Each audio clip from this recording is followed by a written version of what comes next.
The committee will please come to order. A quorum is present.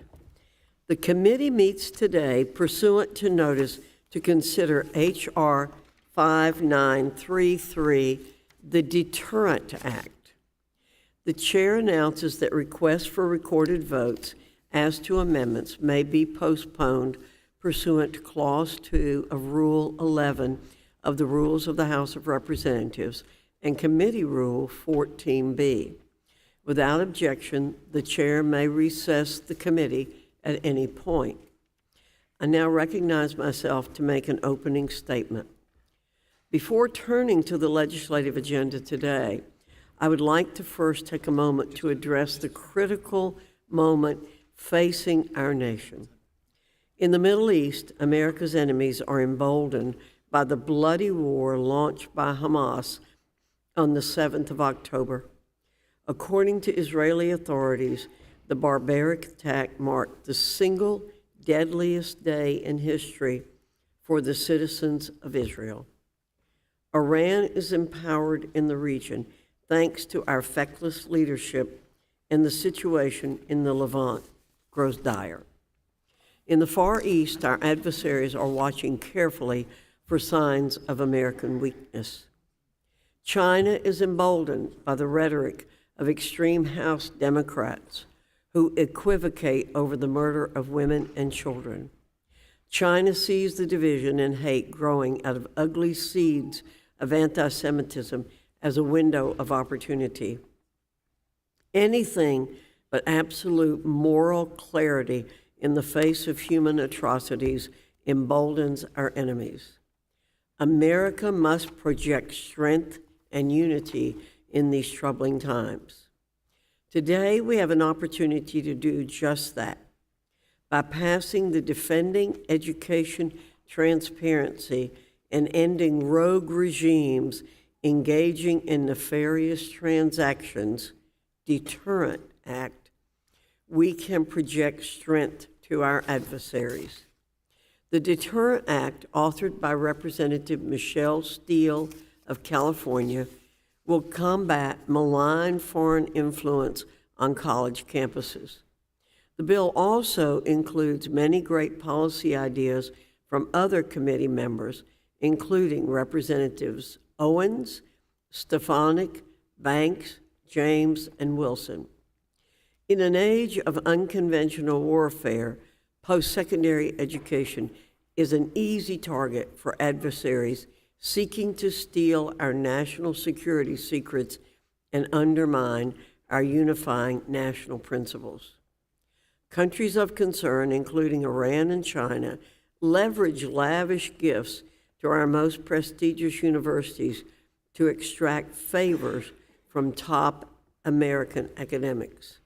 Some cases of foreign influence and espionage are clear-cut, like when the chair of Harvard's chemistry department, Dr. Charles Lieber, lied to the FBI about working at the behest of the Chinese Communist Party, CCP, and then later admitted to flying from Wuhan to Boston with over $50,000 in bags of cash.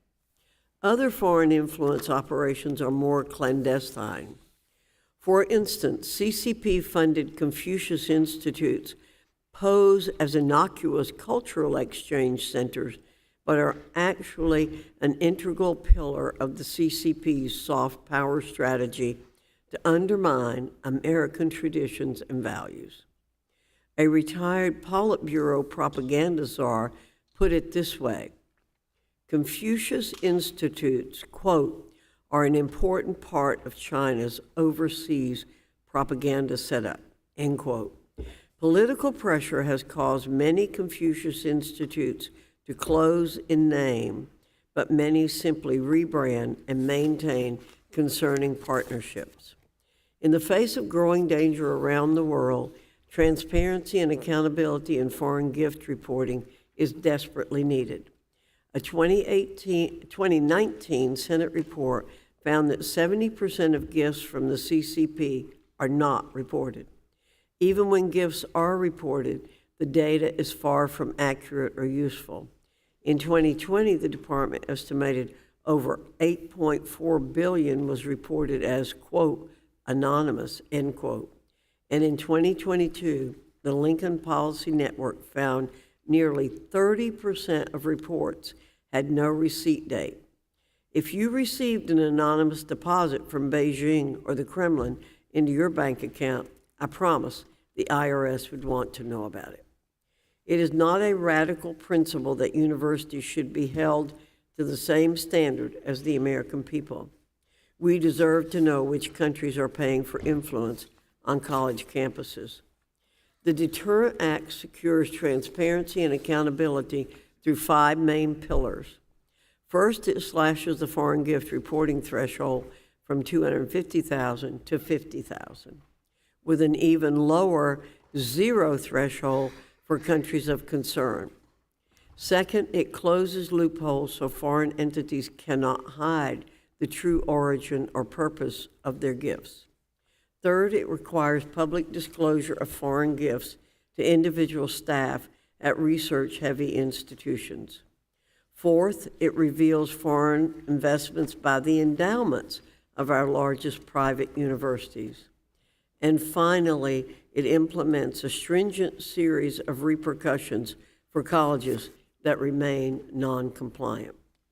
At a time when our adversaries are emboldened, this committee must stand firm.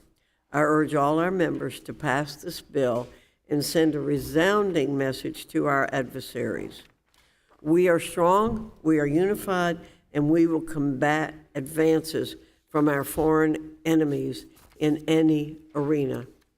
I now recognize the ranking member, Mr. Scott, for his opening statement.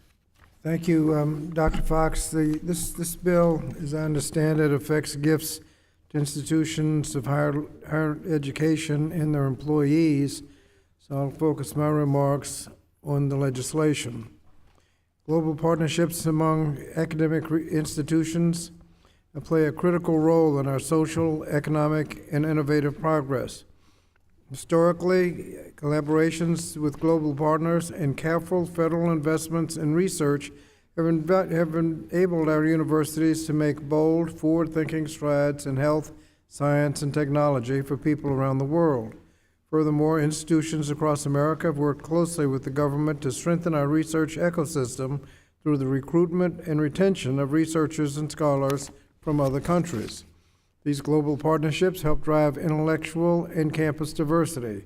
They strengthen the inner workings of our economy, and they give us an undeniable competitive edge. We can all agree that institutions must be transparent about the resources they receive from foreign entities, particularly as the federal government invests roughly $30 billion annually in our higher education institutes' research and development efforts. Under Section 117 of the Higher Education Act, the Department of Education must collect and make publicly available certain information about foreign gifts and contracts involving institutions of higher education. This process is in place to promote public transparency about foreign funding in higher education and protect government funding activities from undue foreign influence, such as intellectual property theft and conflicts of interest. I'm pleased that the Biden administration has worked to improve the compliance with the law by returning Section 117 oversight responsibility to the Federal Student Aid Office. FSA already gathers data and statistics from roughly 6,000 institutions that take part in the student federal aid programs. Because of this move, on average, over 3,000 transactions and over $1.5 billion more per year have been reported under this administration than under the previous administration. This is just one piece of the president's work across the federal government to safeguard university-conducted research and prevent foreign influence and intellectual property theft. We should be building on this progress to develop sustainable, institutionalized responsibilities for Section 117 oversight. Unfortunately, after weeks of Republican-led dysfunction that immobilized the House, we're taking up a bill that fails to meaningfully address research security at our higher education institutions. Instead of helping institutions comply with the law, H.R. 5933 amends Section 117 to dramatically increase reporting requirements for institutions and faculty, while also restricting contracts with certain foreign entities. These added requirements only make it harder for institutions of higher education to fulfill their obligations under Section 117. As a result, this bill will hinder institutions from continuing to conduct critical research that has a global impact, as well as limit their ability to function as social, economic, and innovative hubs for which they are known. That's why Democrats will offer an amendment that provides institutions with a clear process for complying with their reporting requirements by aligning this bill with the work federal agencies are already doing to prevent undue foreign influence. And finally, I want to remind my colleagues again that achieving accountability and compliance can occur without contributing to anti-Asian, anti-Semitic, or Islamophobic animosity.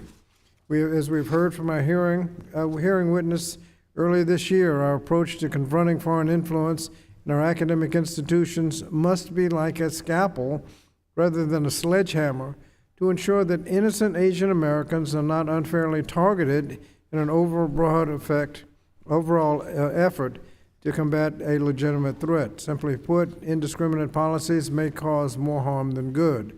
We can and must take targeted, evidence-based steps to protect our research and development initiatives without jeopardizing the global partnerships that benefit us all.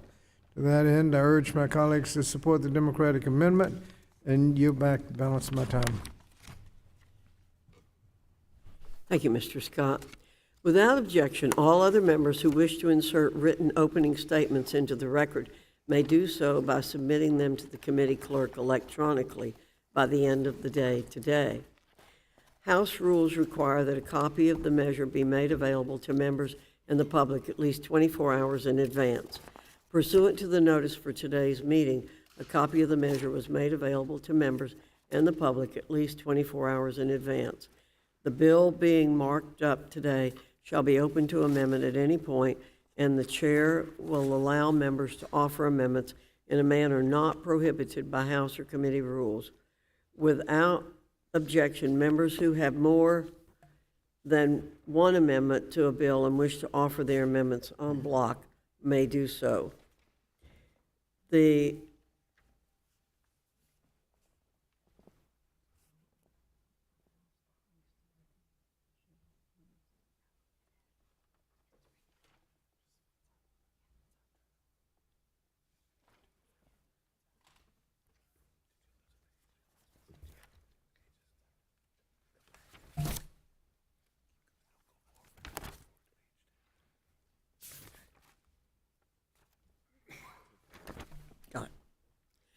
The committee will now proceed to the consideration of the bill H.R. 5933 for amendment. The bill was circulated in advance and printed copies are available. The clerk shall designate the bill. H.R. 5933 to amend the Higher Education Act of 1965 to require additional information and disclosures of foreign gifts and contracts from foreign sources, restrict contracts with certain foreign entities and foreign countries of concern, require certain staff and faculty to report foreign gifts and contracts, and require disclosure of certain foreign investments within endowments. Without objection, the bill will be considered as read and open for amendment at any point, and any amendment offered shall be considered as read. I now recognize Congresswoman Steele to offer an amendment in the nature of a substitute. First, the clerk shall designate the amendment in the nature of a substitute. Amendment in the nature of a substitute to H.R. 5933 offered by Mrs. Steele of California. Identifier Steele _055. Without objection, the amendment shall be considered original text for purposes of further amendment. The amendment in the nature of a substitute has already been distributed. I now recognize Congresswoman Steele for 5 minutes to explain the amendment in the nature of a substitute.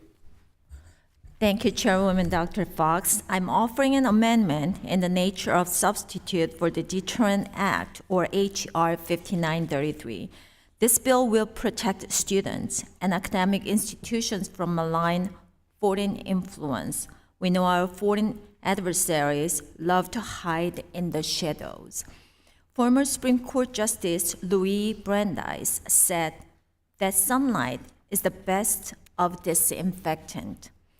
That is exactly what we are delivering with the DETERRENT Act. I echo Chairman Chairwoman Fox's point, there is an urgent need to combat the growing threat of foreign influence on college campuses. The disclosure requirements under Section 117 play a vital role in this fight. While the previous administration reinvigorated the use of this tool, the Biden administration has unfortunately downplayed the threat of foreign actors and failed to take meaningful steps to protect our students, research, and national security. The Deterrent Act strengthens Section 117 in 3 key ways. The first pillar is transparency. Foreign adversaries look for any possible loophole to hide their true intentions. This is especially true for states that pose the greatest threat to our nation, like Russia, China, Iran, and North Korea. The Deterrent Act eliminates those loopholes by lowering the foreign gifts reporting threshold from $250,000 to $50,000 for all foreign donors, and eliminating the threshold entirely for those from countries of concern. The bill also requires that disclosures include detailed information about the foreign source, the intent of the gift, and the complete text of any contracts with concerning entities. Before this committee in May, Secretary Cardona boasted about the quantity of Section 117 disclosures under this administration, but he failed to comment on the quality of these disclosures. Instead of empty numbers, the Deterrent Act Section 117 reforms will provide an American public with the transparency they deserve. The second pillar of my bill is accountability. For too long, schools have adopted a take money first, ask questions later approach to billions of dollars of foreign funds, as reporting and congressional oversight have revealed. In the case of UC Berkeley, in my home state of California, these problematic relationships are often discovered years after the fact when the damage has already been done. Holding colleges and universities accountable for the foreign funds they receive means ensuring that the penalties for non-reporting are more than a slap on the wrist. The Deterrent Act proposes a scale of increasing fines and eventually the loss of Title IV funding for non-compliant universities.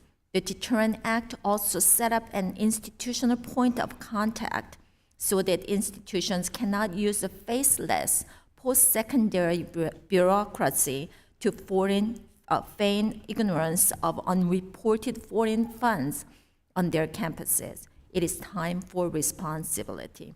The third and final pillar of the Deterrent Act is clarity. The Deterrent Act includes many sensible provisions that streamline the bureaucratic reporting process and align Section 117 with other federal laws. The bill shifts the reporting time from biannual to annual and uses reporting thresholds and definitions from existing laws, such as the NDAA and the CHIPS Act, to avoid confusion. The Deterrent Act also ensures clear communication between the Department of Education and institutions. For example, it mandates that colleges and universities must have Section 117 point of contact at the department. It also requires periodic meetings between the department and institutions to discuss improvements to the online reporting process. My substitute amendment will strengthen each of these pillars. Specifically, it will clarify definitions of foreign sources and agents and ensure foreign corporations cannot hide in anonymity.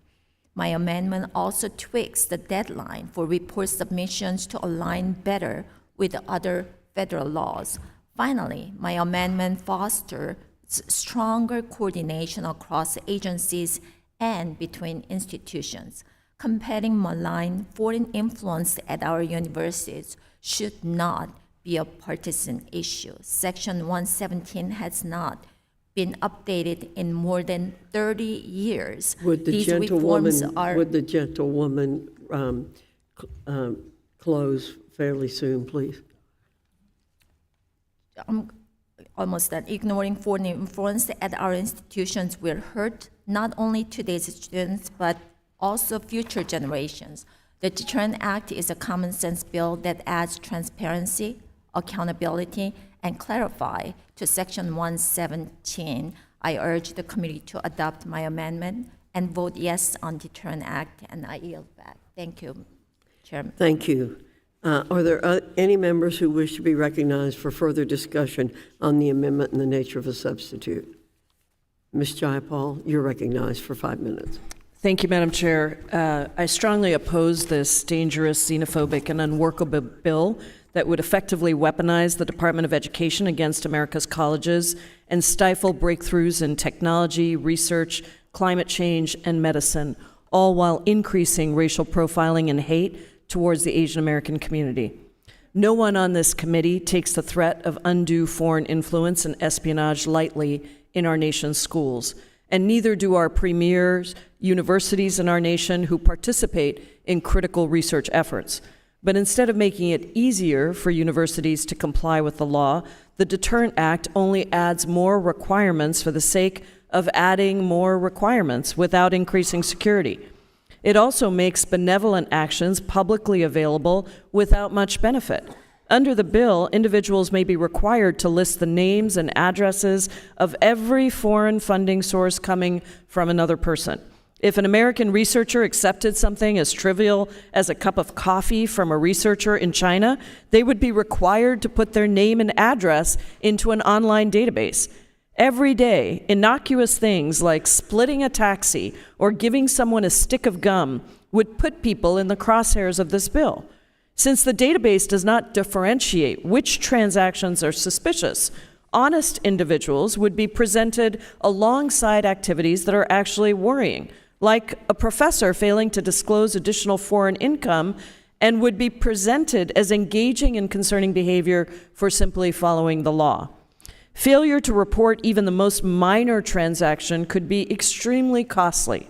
For example, if the University of Washington in my district fails to report a covered transaction, they could be levied a fine of $36 million for a first-time violation.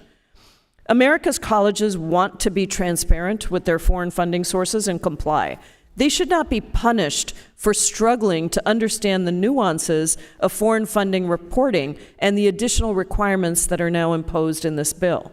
That is why they have consistently requested clarity, transparency, and guidelines behind reporting regulations that have not been updated in nearly 4 decades.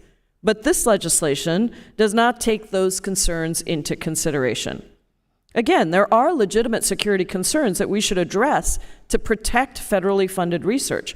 Colleges share that concern, and they want to be partners on this. But we need a precise response to mitigating that so that we both make it easier for colleges to be transparent and we avoid bias and discrimination that would deter the world's best and brightest from coming to our colleges. American universities remain the crown jewel of the world because we welcome the talent of the sharpest minds from across the globe. And we all benefit because of it. But broad approaches like these only encourage these students to forego enriching America to enroll at less antagonistic countries. Doing this in a way that induces suspicion only fans the flames of hate against Asian Americans. 1 in 4 Americans believe that Asian Americans are more loyal to their country of ethnicity than to the United States. That kind of sad thinking breeds the type of climate in our nation today where half of Asian Americans no longer feel safe here because of their race.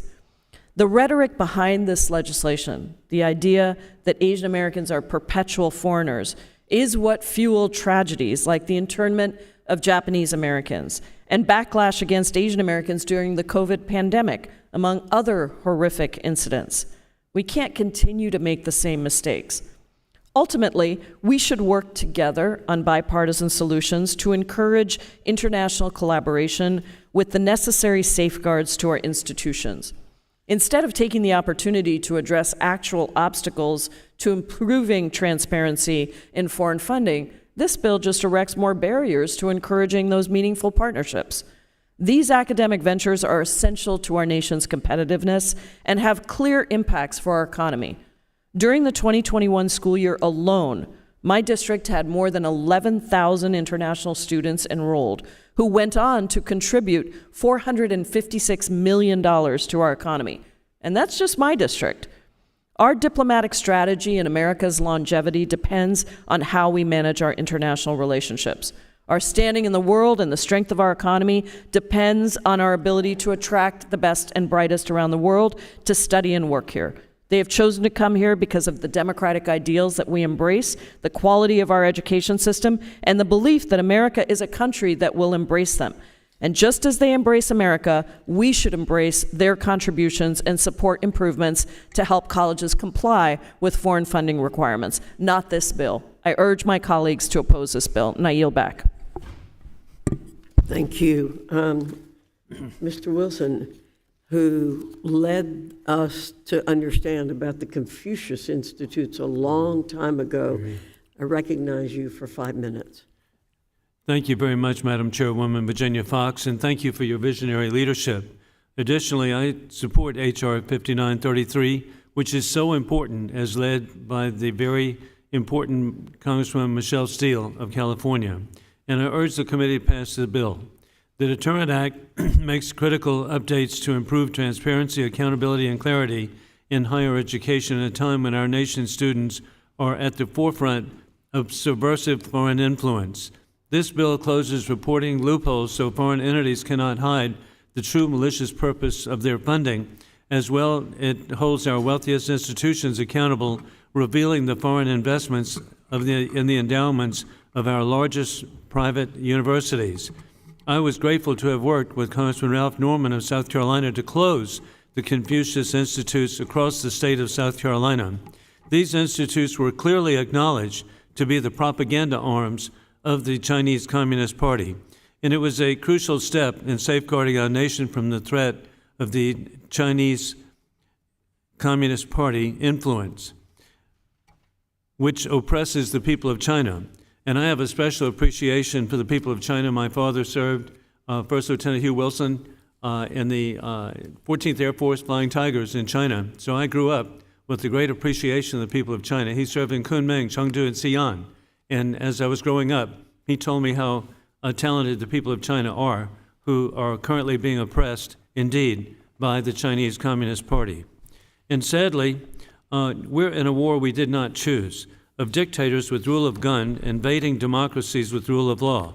It began with war criminal Putin mass murder in Ukraine on February 24, 2022. Then the Iran puppets on October 7th committed massacre in Israel, with the Chinese Communist Party threatening the 24 million people of Taiwan. And sadly, to make it even clearer and more sad, the New York Post reported last week that indeed American families are at greater risk of attack today since 9/11, a potential attack imminent here within the United States. We know that the bad actors will continue to use our nation's college campuses to influence students and undermine national interest, and we must respond aggressively and take these threats seriously. We need to know that support for the Iran puppet Hamas endorses its 1988 Hamas Covenant. In the midst of the insane provisions of the Hamas Covenant, Article 7, quote, "The day of judgment will not come about until Muslims fight Jews and kill them. Then the Jews will hide behind rocks and trees, and the rocks and trees will cry out, 'O Muslim, there is a Jew hiding behind me. Come and kill him.'" End of quote. That's their plan.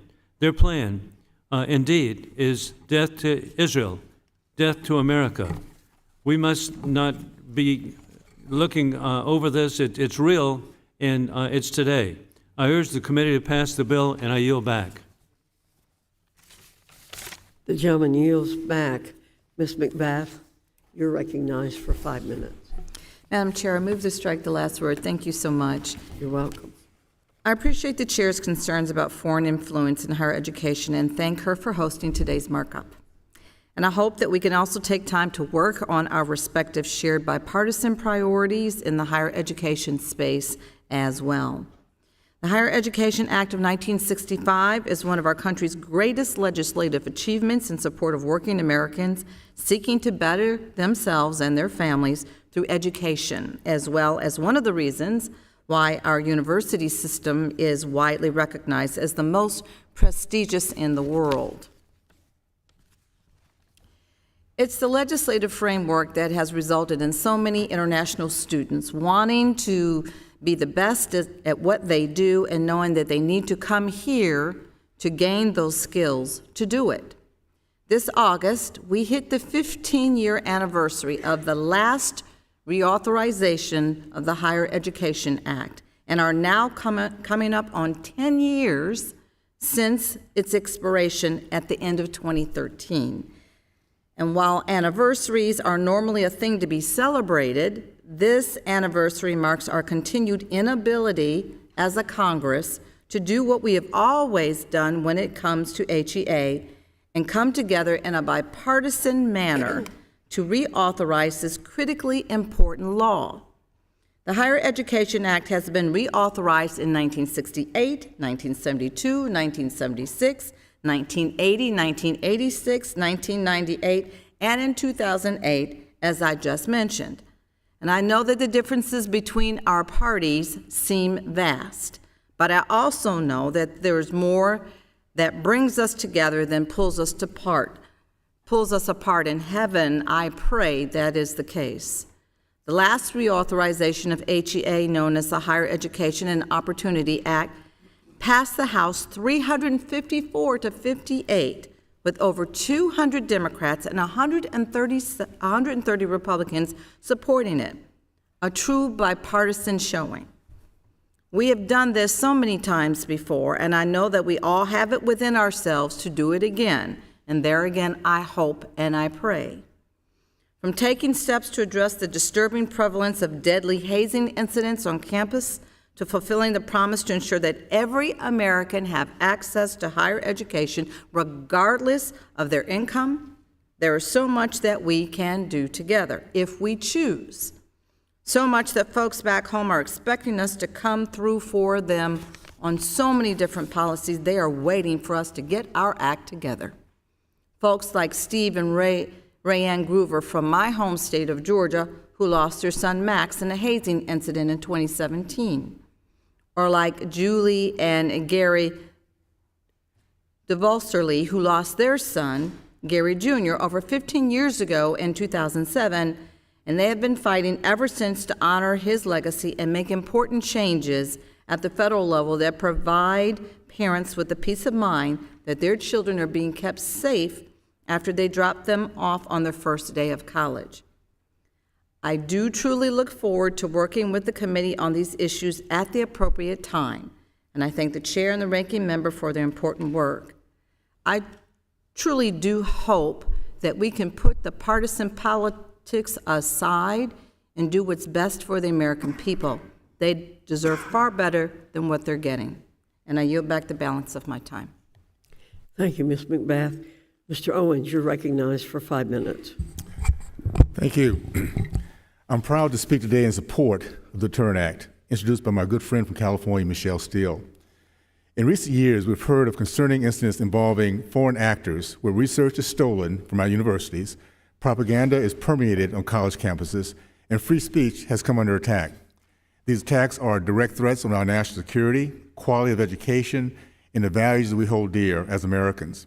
The DETERRENT Act is much-needed legislation that protects America's higher education against the malicious foreign influences.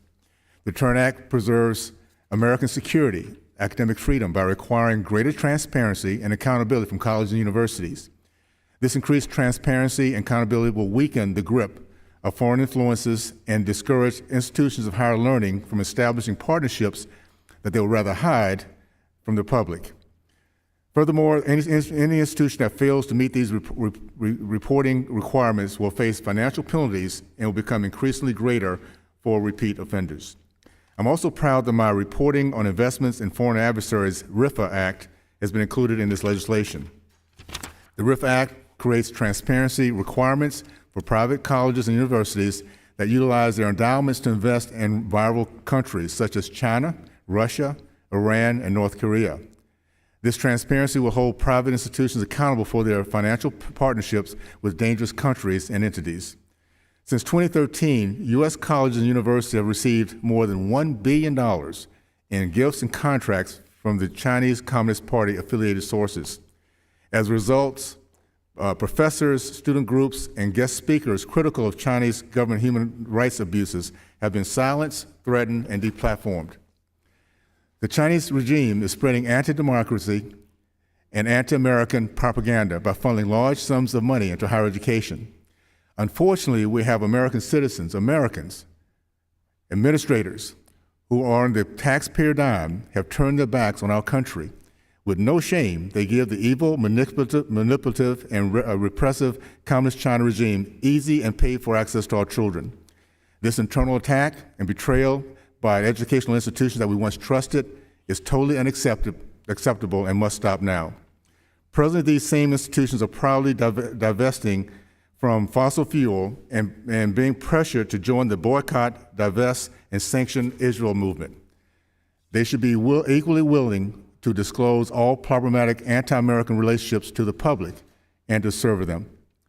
The Deterrent Act and the incorporated RIFA Act are concrete steps to strengthen our institutions against foreign influence that seeks to undermine our education, take advantage of our youth, and rob us of our intellectual property. For the sake of our nation and its citizens, I urge my colleagues to vote yes on this legislation. And with that, I yield back. Thank you, Mr. Owens. Dr. Adams, you're recognized for 5 minutes. Thank you, Madam Chair. I move to strike the last word. You're recognized. Today, I want to speak in opposition to H.R. 5933, the Deterrent Act. This bill would decrease the foreign gift reporting threshold for colleges and universities from $250,000 to $50,000. It would require disclosure of foreign gifts and contracts of individual staff and faculty, and it would force private institutions with endowments over $6 million to list those investments among other provisions. These measures are too restrictive for our colleges and universities, and this would discourage collaboration with foreign entities. Although we agree that transparency, accountability, and clarity in gift reporting from foreign entities is important, we also want to make sure that we aren't preventing institutions of higher education from being able to engage with others. Maintaining academic openness and collaboration in academia allows us to engage with bright individuals from all over the world. Institutions of higher education have been hubs of research and development that advances scientific knowledge in this country.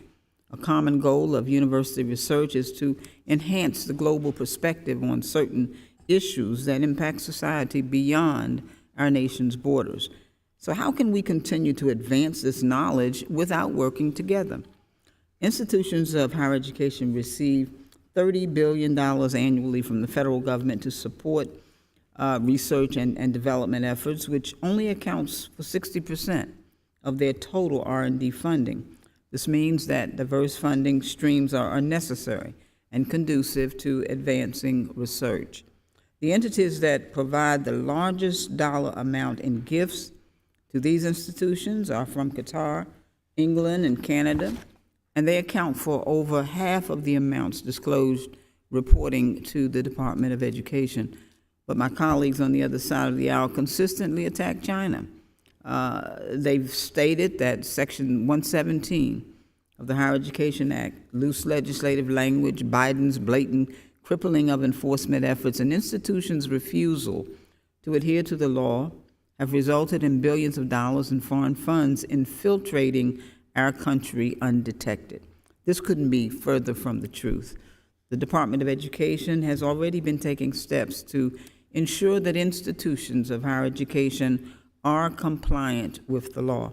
The department has recently created a website containing written guidance for colleges and universities, along with webinars and other content to assist them in their reporting. Additionally, the CHIPS and Sciences Act requires these institutions to report financial information to the National Science Foundation about foreign countries of concern, and the NSF is directed to create guardrails concerning the talent program. This bill would make it more difficult for our universities to engage with foreign influence. It is important that we protect the ability of these institutions to conduct research, which is the goal of Section 117. We need to encourage relationships with foreign countries, but we also need to find an effective way of protecting our students from harm. This bill will not do that. So I encourage my colleagues to vote against it. And with that, Madam Chair, I yield back. Thank you, Dr. Adams. Mr. Good, you're recognized for 5 minutes. Thank you, Madam Chairman. I move to strike the last word. You're recognized. Today, we consider the DETERRENT Act, legislation strengthening existing law that requires colleges to publicly report the donations and contracts they receive from foreign countries. The funding of higher education needs increased transparency and accountability on multiple levels.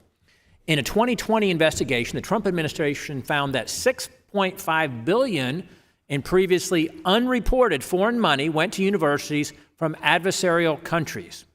The department also stated that $8.4 billion in foreign money was anonymously reported and received in the last decade. Meanwhile, universities in the U.S. hold $807 billion in endowments, while parents and students struggle under the hyperinflationary and exorbitant rising costs of college, and they have $1.6 trillion in student loans outstanding to show for it. The average tuition for 1 year at a public college is now $26,000, while the cost of a year at a private school is now about $56,000. To summarize, colleges are accepting foreign money, and they have huge endowments that they certainly aren't using to help keep tuition and other prices low, and the cost of higher education continues to explode.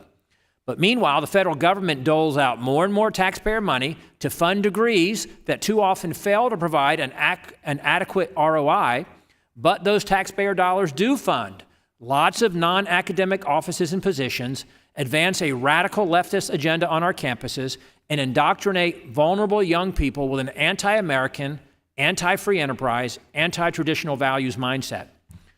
Education is a battleground for influence over the next generation of Americans, and unfortunately, our foreign adversaries understand this very well. The DETERRENT Act lowers the threshold of reporting foreign contributions and requires more transparency for contracts entered into between colleges and foreign governments and entities. All this information would be available on a publicly searchable database so that students and parents can see the financial connections to foreign adversaries at their school. Available data tells a story that aligns with current events. Many of the top donor countries are not aligned with the American values of the respect for life, the rule of law, basic morality, and individual liberty. Let's consider the top donor nation to U.S. colleges, Qatar, who was just mentioned by the previous speaker from the other side, trying to contrast that with China, I might add. Well, the Institute for the Study of Global Anti-Semitism and Policy found a correlation between the funding of universities by Qatar and the active presence of groups such as the Students for Justice in Palestine at those universities. We shouldn't be surprised at the offensive anti-Semitic remarks we've seen from students, professors, and administrators when we know that billions of dollars have flowed to these schools from a Qatar government who says that, quote, Israel alone is responsible, end quote, for the attack by Hamas and Qatar actually provides an office for Hamas in its capital city. International partnerships can be beneficial for universities, but they should not come at the cost of our national security, our intellectual property, our academic freedom, or our traditional American values. I support passage of the Deterrent Act, and I hope this committee will continue to expose and work to diminish, if not eliminate, interference by foreign adversaries on our college campuses. And I yield back. Thank you. Mr. Takano, you're recognized for 5 minutes. Thank you, Madam Chair. I'm pleased to hear that my colleagues on the other side of the aisle mention their concerns over the involvement of countries like Qatar in donations to institutions of higher education, and that the focus is not just on countries like such as China. As the global geopolitical threats and the perceived threats change, we've seen members of this committee shift also their focus. Prior to this, we heard almost exclusive concern about China, and there is reason to be concerned about our geopolitical rival, China. But I wanted to also remind folks about some of the more subtle things we also need to be paying attention to. 46% of PhD students, as of 2020, this is 2020, 46% of PhD students in science and technology were foreign students. Chinese students from abroad were the largest, 37%. 87% of that 37%, so getting a little confusing, were Chinese graduate students that stayed in the United States. They constitute a significant part of the American science and technology labor force. I remind my colleagues that when we talk about a workforce that we need to build in this country, to build chips in our country, we're not talking just about factory workers, we're talking about PhD level engineers. Where do you think we're going to get all of this workforce who are skilled and trained at a high level? Where are we going to find all of that? We should be developing at our nascent capacity with our own native-born Americans, but clearly with nearly half, as of 2020, of students seeking advanced degrees in science and technology, they come from places like China. And very often, these students, while you may want to suspect them of stealing technology, they may also need our protection. And we may be unwittingly subjecting their private information so that it makes them easier to be targets of monitoring by foreign entities that want to harm them. There are documented cases where the People's Republic of China actually target the Chinese diaspora here in America. And I can see my colleague nodding his head. He knows about those circumstances. So we need to be very careful about how we construct laws like this. Now, I only have a couple minutes left, but I want to focus on the practical aspects of this bill. This bill puts onus on the Department of Education to do an additional layer of review on top of what has already been directed by a national, the NSPM, I forget the acronym for that, the National Security, anyway, the NSPM, it's like an executive order issued by the president. It was authored by President Trump. And actually compliance with that Trump order has increased significantly under President Biden by the institutions of higher learning. And the intent of that order was to standardize and make very clear what compliance needed to be done. It was confusing prior to this. Institutions of higher learning who wanted to comply were having difficulty and were getting caught up in not submitting the right things. I ask us to slow this down so that we can get this right and we don't do unnecessary things. Normally, my Republican colleagues are very wary about over-regulating and doing too much.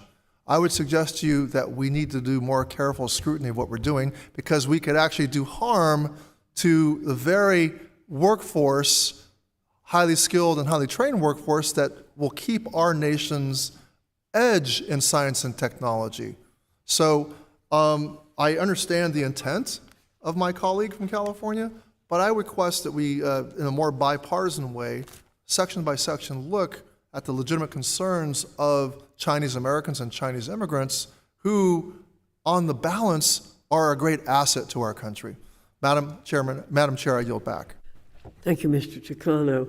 Ms. Miller, you're recognized for 5 minutes. Thank you, Chairwoman Fox, and thank you, Congresswoman Steele, for leading this important legislation. First of all, to my colleague on the left, he said he understood the intent of this legislation. Well, you are actually misrepresenting the intent. This is not about students. This is about money coming from nations that are a national security threat to us. This bill establishes a zero-tolerance policy toward nations that pose a national security threat, such as China and Iran. It requires full transparency if these adversarial nations contribute even a single dollar to any of our colleges or universities. During 2018 and 2019, Joe Biden's Penn Biden Center at the University of Pennsylvania received more than $500,000 from a group with ties to the Communist Party of China. The House Oversight Committee also discovered that the University of Pennsylvania paid Joe Biden $900,000 during this very same period. A new report yesterday by Barry Weiss also highlights that at least 200 American colleges and universities withheld information on $13 billion from foreign regimes, with much of that coming from the Middle East. Pro-Hamas groups have gained a foothold in our colleges, very sadly. And the colleges and universities raking in money from the Middle East appear to be ignoring Title VI while they allow Jewish students to be threatened and harassed on campus.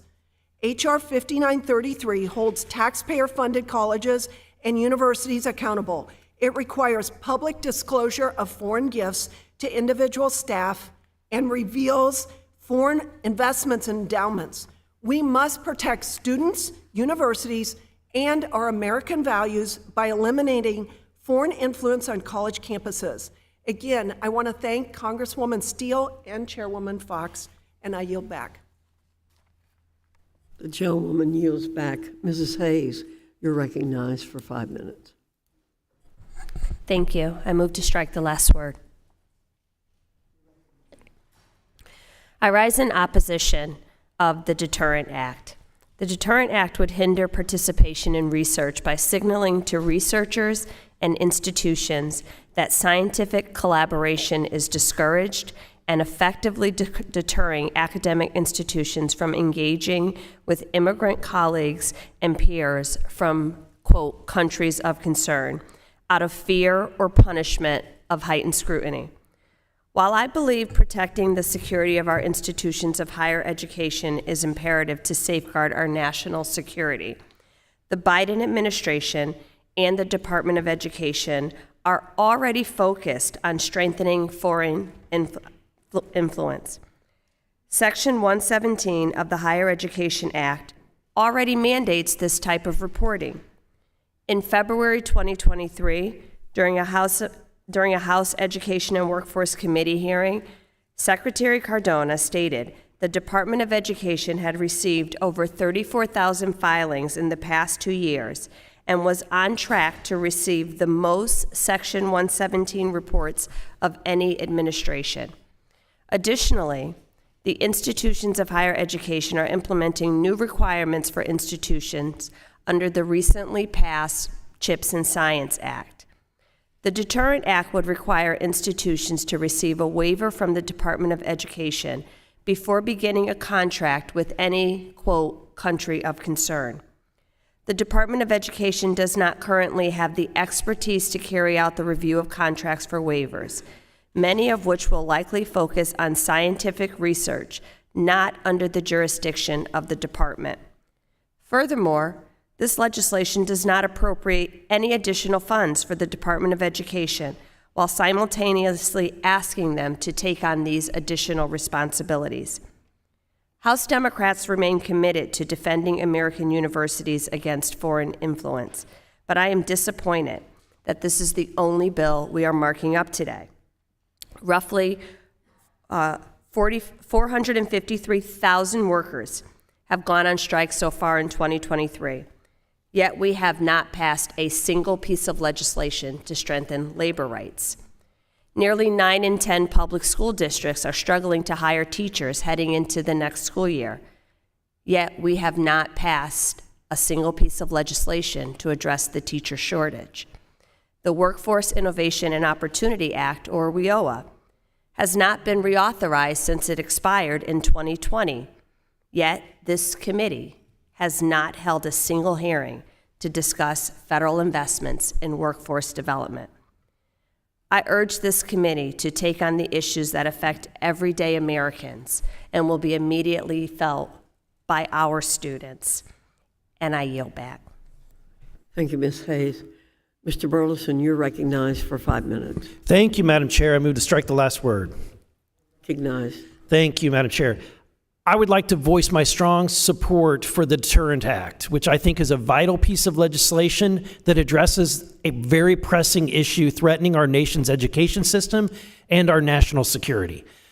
See, America's colleges and universities are under threat by foreign adversaries who are actively seeking to exploit our academic institutions for purposes that go against the interests of the American people. The bill before us offers a comprehensive solution to this threat, bringing transparency, accountability, and clarity to the foreign gift reporting requirements for our colleges and universities. You see, the infiltration of foreign influence into our education system is extremely concerning. Foreign adversaries, notably the Chinese Communist Party, have exploited loopholes in our laws, providing American academic institutions with substantial funding opportunities. And why? So that they can have access to steal the research and intellectual property being done that's funded by the United States and in our American institutions. In my own home state, I had conversations directly with university leaders who told me hair-raising stories that should cause us all to be concerned about the effort of the Chinese Communist Party to infiltrate our research centers, even in a state like Missouri. One example of concern is Confucius Institute, which are Chinese government-funded cultural and language programs hosted by universities worldwide. U.S. officials have raised concerns about these programs' relationship to the PRC, their sources of funding, and the potential for undue PRC influence or risks to the national security, which is according to a GAO study that was released just last week. This same study notes that there are just a handful of Confucius Institutes left in the U.S., down from an estimated 120. And so, Madam Chair, I would request that we enter into this reference GEO study into the committee record. Without objection. Thank you, Madam Chair. While I'm pleased that most of these programs have now been terminated, I believe that further investigation, that we need to investigate the impact of foreign programs like the Confucius Institute that we have had. We should also put protections in place to prevent similar programs from infiltrating our universities in the future. That's exactly what this legislation does. By holding institutions accountable, the DETERRENT Act protects the individuals targeted the most by our adversaries, requiring disclosure of foreign gifts and contracts to staff and faculty at heavy research institutions. This act also demands accountability from our largest private institutions, forcing them to reveal concerning foreign investments in their endowments. This critical step ensures that even the most prestigious institutions are not exempt from transparency.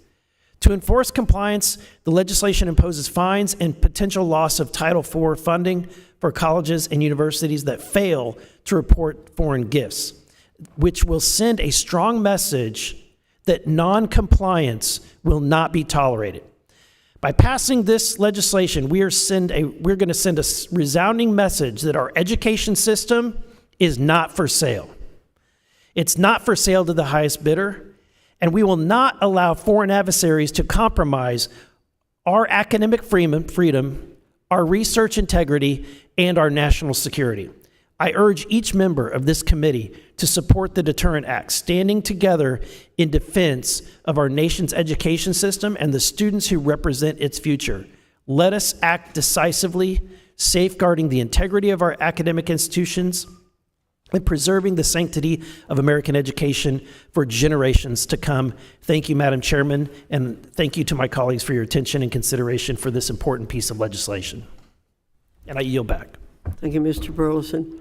Mr. James, you're recognized for 5 minutes. Thank you, Madam Chairwoman. I would like to speak in support of Congresswoman Steele's Deterrent Act.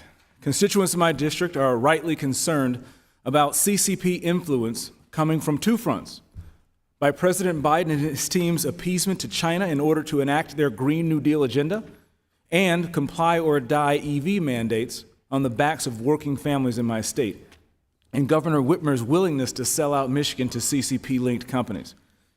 For this reason, Michigan Republicans have taken the threat of the CCP's influence seriously and will continue to do so.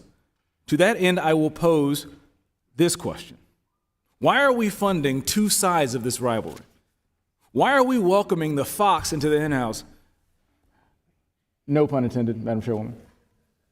We must do more to disentangle from the CCP and hold this administration accountable to uphold that standard. Last month, I introduced the Disclose Gift Act to require faculty and staff at colleges and universities to report gifts and contracts from foreign nations of concern.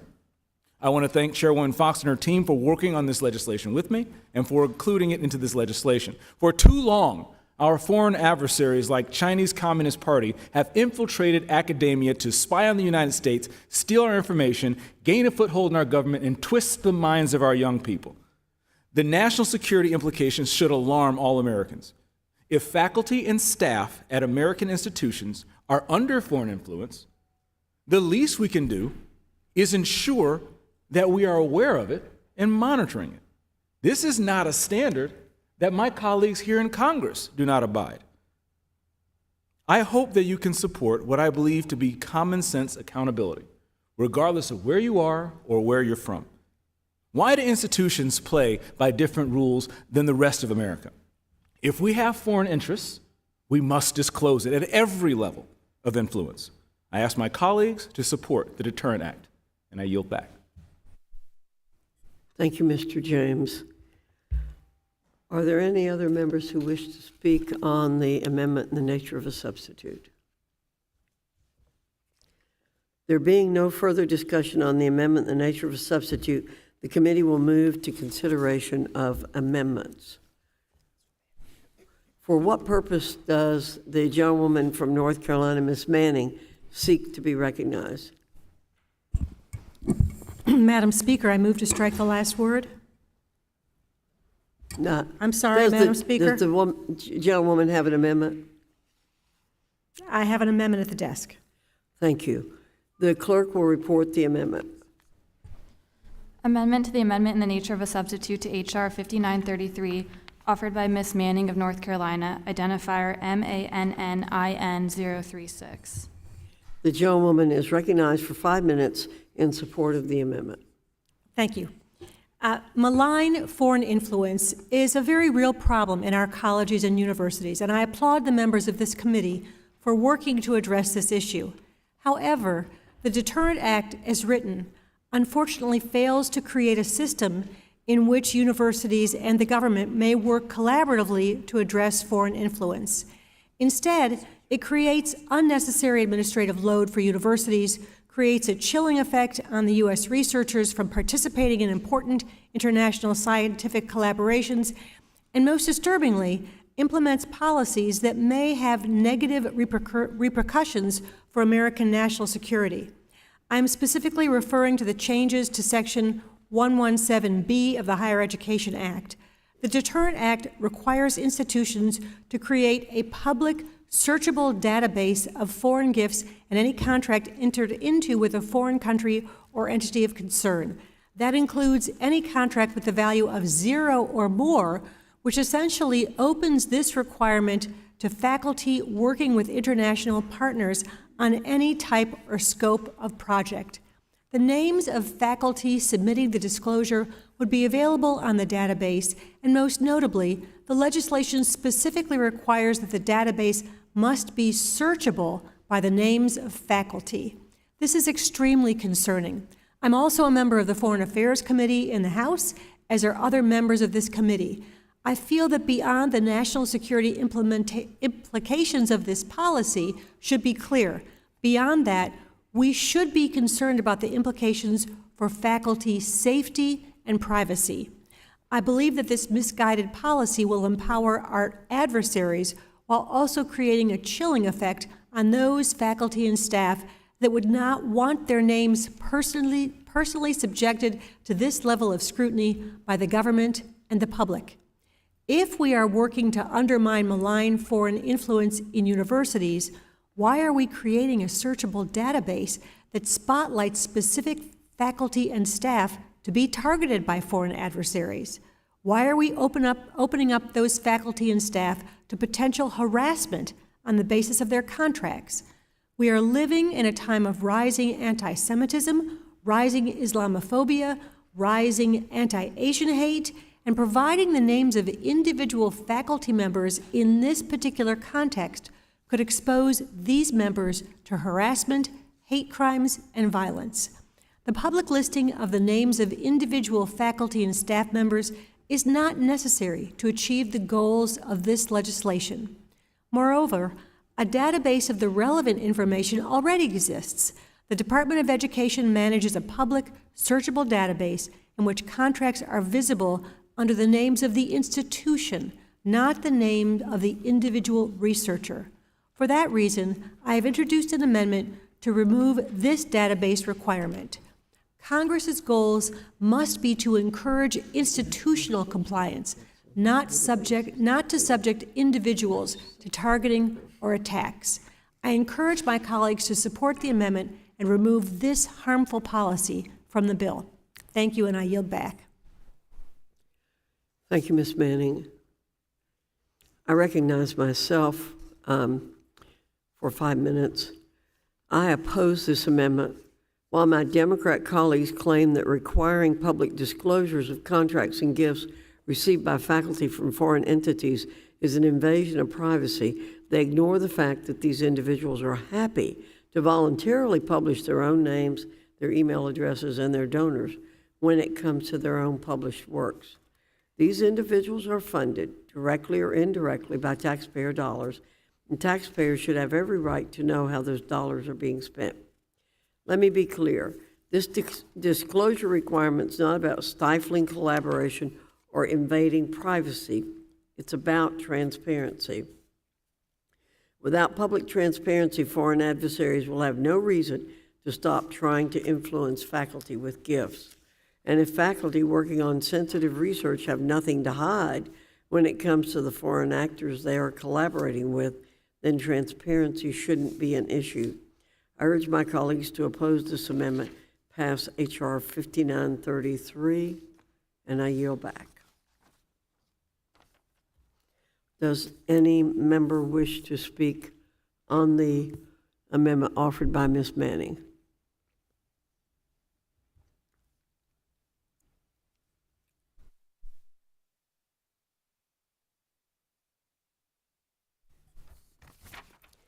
For what purpose does the gentlewoman from North Carolina seek recognition? No, who's got the other amendment? Another amendment.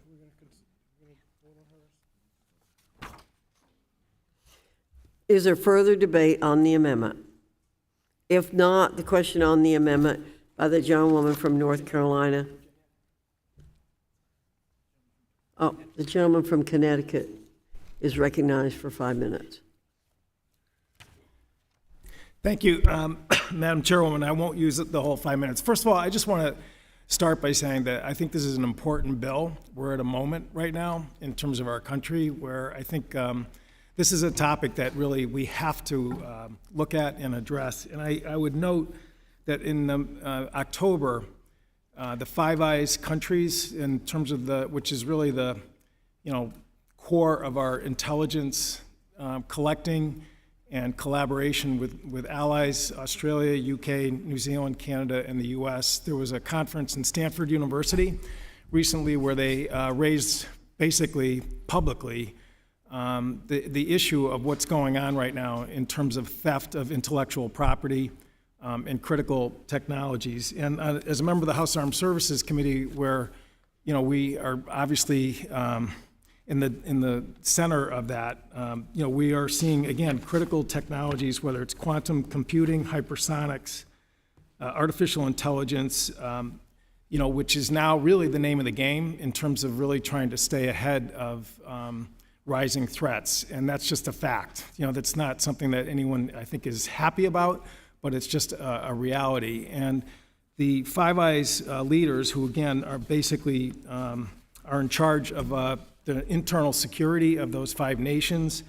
It was an extraordinary gathering. 60 Minutes had an interview, Scott Pelley did, with all 5 of them, where they basically chimed in. The head of the Australian security service basically he said right here, he said that all countries spy, our countries spy, all governments have a need to be covertly informed. All countries seek strategic advantage. But the behavior that we're talking about here in terms of what China has been doing in terms of intellectual property threat goes well beyond traditional espionage. The scale of threat is unprecedented in human history. And again, every single other representative of the countries echoed that. And academic institutions is where some of this cutting edge technology is being developed, is a target. I mean, that's just, as I said, a reality. Having said that, this bill is not the 10 Commandments. I think we should have, real back and forth here in terms of trying to fashion, I think language that really makes sense. And again, I think Ms. Manning's amendment, which is really focused on the fact that, having faculty member individuals disclosed, in my opinion, does not achieve the goals of what I think the country needs in terms of making sure that academic institutions are part of the effort to really reduce the threat of intellectual property theft. So I'm going to support her amendment. I hope, again, we can, all of us can work together to try and come up with a product here that achieves the goal that the Five Eyes leaders really raised the alarm on. By the way, Australia did exactly this same effort in terms of their colleges and universities, because they realize that they are inevitably connected to the competition that's there, and they are literally at China's doorstep. A great ally of our country. The Prime Minister was just here last week, and again talked to a lot of us on the Hill about, again, what they're up against there. And again, colleges and universities are part of this issue. I mean, inevitably. So again, I support the amendment. Madam Chair, I would ask to have the 60 Minutes article about the issue that I just discussed, China stealing technology secrets from AI to computing and biology's Five Eyes intelligence leaders warn and ask that it be admitted to the record. Without objection. Thank you, and I yield back. Gentleman yields back. Is there further debate on the amendment? If not, the question is on the amendment by the gentlewoman from North Carolina. All in favor say aye. All opposed say no. No.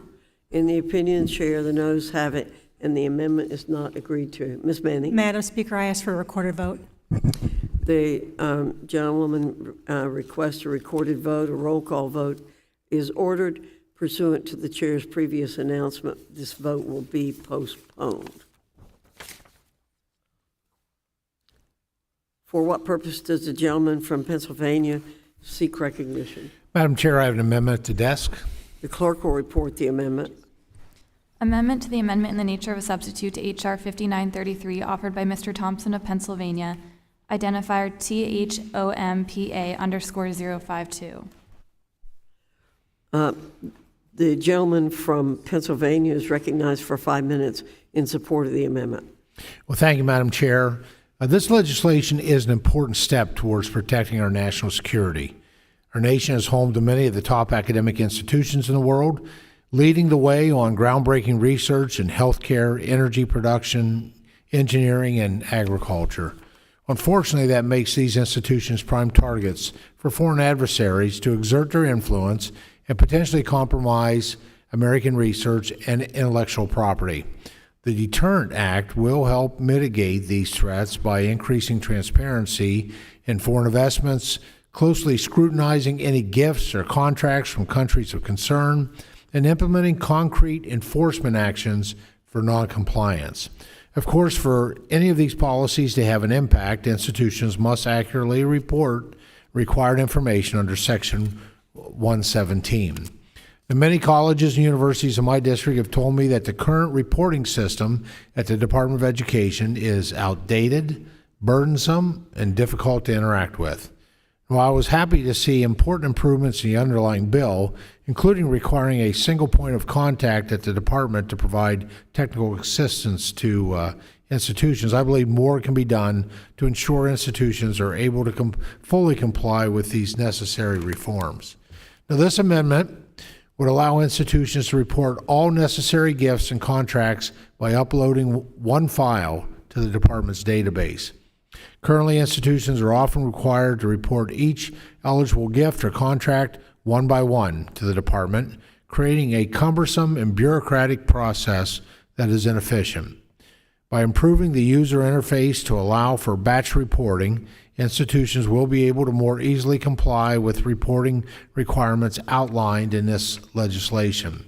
Additionally, my amendment would better define the user group in the underlying bill to include institutions across the higher education system to ensure the department hears and considers feedback from a comprehensive group of users. Finally, this amendment further clarifies how often the Department of Education must meet with the user group, requires all recommendations offered by the group to be published online, and mandates that the department respond to each suggestion as to whether or not it will be implemented. All the provisions in my amendment further increase accountability within the department and provide institutions with the necessary resources to fully comply with the provisions in this legislation. I urge all my colleagues to support this common sense amendment, and I yield back. The gentleman yields back. Does anyone else seek recognition on the amendment? Mr. Scott, you're recognized for 5 minutes. Thank you, Madam Chair. Move to strike the last word. You're recognized. I appreciate gentleman from Pennsylvania's amendment. It clarifies exactly how the process will work, and I think it is helpful. I particularly like the establishment of a standing user group that allows for stakeholder engagement. There can be some unintended consequences from the legislation, and this group could certainly bring those to light. So I appreciate the gentleman's amendment. Yield back. Thank you, Mr. Scott. Does anyone else seek recognition on the amendment? If there's no further discussion on the amendment, then if there's no further debate on the amendment, the question on the amendment by the gentleman from Pennsylvania, all in favor say aye. Aye. All opposed say no. The ayes have it. For what purpose does the gentleman from Virginia seek recognition? Thank you. I have an amendment at the desk, Scott VA _ 022. I have to have two amendments at the desk. 022 is the one I want brought up. The clerk will report the amendments. Amendment to the amendment in the nature of a substitute to H.R. 5933 offered by Mr. Scott, Virginia, identifier SCOTVA _ 022. The ranking member is recognized for 5 minutes in support of his first amendment. Thank you, Madam Chair. Madam Chair, as it's been pointed out, for many countries, the threshold limit is 0, which means you're dealing with anything. Although I appreciate the bill's exemption from, I guess, declarations, I'm concerned that as written, faculty and other covered individuals will be expected to report a multitude of gifts that have 0 impact on the national security of our country. And my amendment would exclude widely attended events, receptions, charity events, and gifts of personal responsibility from the definition of a gift. If this is not agreed to, there are going to be situations where people buying coffee or for the group or anything, you've got to start reporting it. And if a person of national origin other than the United States is offering, everybody's got to look at themselves and, oh God, can I take this? Do I have to report and get my name on the list of suspicious individuals? Madam Chair, we've all heard about the problems that occur under the jurisdiction of the Foreign Affairs Committee, or the dangers of foreign influence at colleges and universities. And I think we generally agree on those. This amendment is designed to just make the reporting that's in the bill more workable and less likely to provoke Asian hate and other unintended consequences. I'd hope we'd adopt the amendment. I yield back. I thank the gentleman for yielding back. Does anyone else seek recognition on the amendment? If not, I'd like to yield myself 5 minutes to speak in opposition to the amendment. While I appreciate the spirit of this amendment, we need to be extremely careful when creating and expanding exemptions for foreign gifts. Exemptions for things such as widely attended events and receptions may seem reasonable, but it is critical to recognize that foreign adversaries with malicious motives will do anything and everything to exploit loopholes in statute when given the chance, through vague language like personal hospitality. That said, I want to reiterate that I agree with the spirit behind this amendment, and while I plan to oppose the amendment at this time, I'm happy to work further with the ranking member and all of my Democrat colleagues on this topic as the bill moves through the process. Thank you. I yield back. Does anyone else seek recognition on this amendment? If not, the time,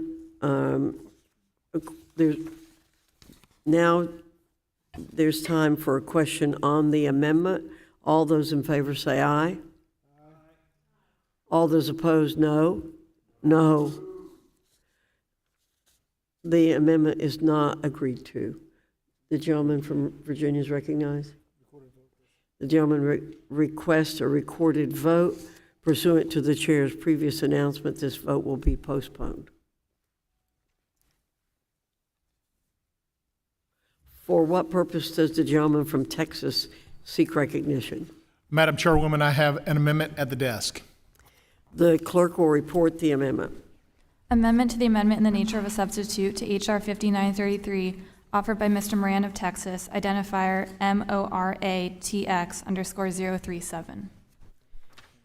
Thank you, Madam Chairwoman. The gentleman's recognized for 5 minutes in support of the amendment. Thank you, Madam Chairwoman. My amendment seeks to make just a few changes to ensure that institutions with existing contracts under this bill with foreign entities or entities of concern have clarity on the waiver process and enough time to request one from the Department of Education if they choose to do so. We've got a great intent by this bill, but we do not want to be overly burdensome to our colleges and universities in the way it is actually put in place. Specifically, my amendment would require that colleges and universities submit their full text of their existing contracts and be given a grace period from the date of enactment. By providing a grace period that would either expire the sooner of 1 year after enactment or when the existing contract expires, institutions will have the opportunity to request a waiver while also maintaining the transparency requirements that this bill seeks to accomplish. Additionally, my amendment makes changes to address concerns that the Department of Education will not have the necessary resources to vet the waiver requests on a timely basis. In balancing those concerns, as well as the overall intention of this bill, my amendment would change the deadline for requesting a waiver for institutions to 120 days before entering into the contract, and require that the Department of Education respond 60 days prior to institutions entering into that contract. Same timelines would govern renewals when existing contracts approach their expiration as well. Overall, it's just important that institutions receive clear expectations for the waiver process, and my amendment seeks to do just that. With that, I urge the support of my amendment, and I yield back the remainder of my time, with thanks in particular to those institutions in the state of Texas that provided us feedback going through this process, and to the staff as well, working through to make sure that we could make this bill one that was workable both for the institutions and for the intent overall to keep our institutions safe, our intellectual property safe, and keep foreign entities from having malign influence in our educational institutions in America. With that, I yield back. The gentleman yields back. Does anyone else seek recognition on the amendment? Mr. Scott, you're recognized for 5 minutes. Thank you. I appreciate the gentleman's amendment. It has identified a glitch in the bill. If someone has an existing contract that now is covered because we passed the bill, they're given time to get themselves straight. And I think that's a reasonable thing to do, and also gives a little more time when waivers are requested. I appreciate the gentleman's amendment and hope it's adopted. Yield back. Thank you, Mr. Scott. Is there further debate on the amendment? If not, the question is on the amendment by the gentleman from Texas. All in favor say aye. Aye. All opposed, no. The ayes have it. The amendment is adopted. For what purpose does the gentleman from Virginia, Mr. Scott, seek recognition? Madam Chair, I have an amendment at the desk. It's designated _01. The clerk will report the amendment. Amendment to the amendment in the nature of a substitute to H.R. 5933 offered by Mr. Scott, Virginia, identifier threshold _01. The gentleman from Virginia, ranking member, is recognized for 5 minutes. Thank you, Madam Chair. Madam Chair, this is a fairly simple amendment. It just establishes, reduces the present law threshold of $250,000 to $25,000 for everybody. It doesn't get you into the quagmire of people in social situations, visiting someone's house and getting coffee, having to wonder whether or not, if our previous amendment does not pass, that kind of coffee would be a reportable gift on which you have to put your name on a list of, I guess, of suspicious-looking individuals. If we're going after corruption, I think we're at a level that indicates corruption. Coffee and sharing donuts is not the kind of thing we're talking about. And we're not just talking about contracts, we're talking about every kind of different kind of gift.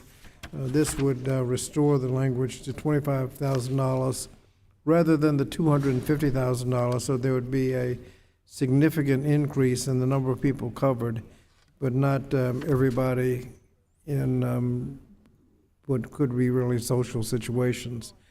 If you are putting people in that kind of situation where they can't, where they're suspicious about accepting, someone comes in with a box of donuts, if you got to be suspicious about their nationality, that's not a healthy situation. I hope we'd adopt the amendment and yield back. The gentleman yields back. Is there further debate on the amendment? I yield myself 5 minutes to speak on the amendment. I oppose this amendment. While my colleagues argue that this amendment's about reducing reporting burden and protecting privacy, I'd like to remind them that the underlying bill simply requires the same level of transparency from faculty and researchers working with sensitive research that's required for all of us in Congress. Do my colleagues think it would be appropriate if a member of Congress received a gift of $25,000 from a foreign nation without disclosing it? I hope not. Transparency should not be controversial. I urge my colleagues to oppose this amendment and support the underlying bill. With that, I yield back. Is there further debate on the amendment? If not, the question is on the amendment by the ranking member. All in favor say aye. All those opposed, no. No. In the opinion of the chair, the noes have it, and the amendment is not agreed to. Mr. Scott? A roll call vote is ordered. Pursuant to the chair's previous announcement, this vote will be postponed. Mr. Scott, you're recognized for 5 minutes. I believe you have another amendment.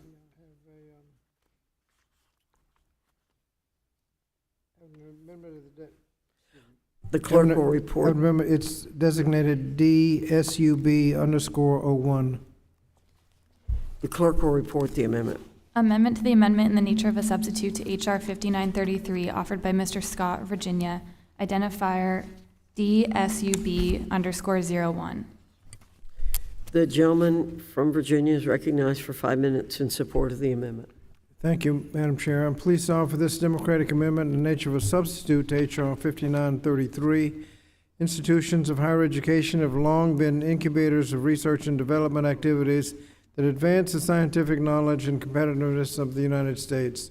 Institutions conduct innovative, multidisciplinary research with goals to improve the economy, international competitiveness, and quality of life for individuals.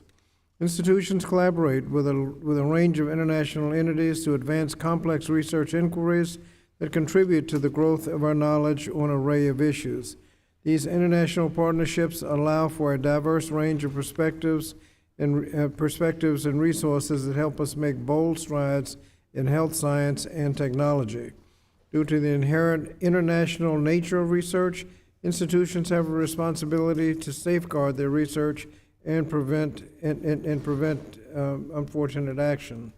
In turn, the federal government has a responsibility to support and monitor institutions' compliance with research security and policies. My Democratic colleagues and I remain committed to ensuring that institutions have resources to safeguard their work from undue foreign influence. And while I appreciate the majority's interest in addressing this important issue, I fear that their proposal is far too extreme and does not actually promote institutional compliance. Specifically, with such harsh fines and limited opportunities for institutions to seek guidance, I'm concerned that the changes to Section 117 of the Higher Education Act will discourage institutions from collaborating with international entities that are essential in solving important global issues. It's also concerning to see language that targets individual faculty members for their collaboration with foreign entities.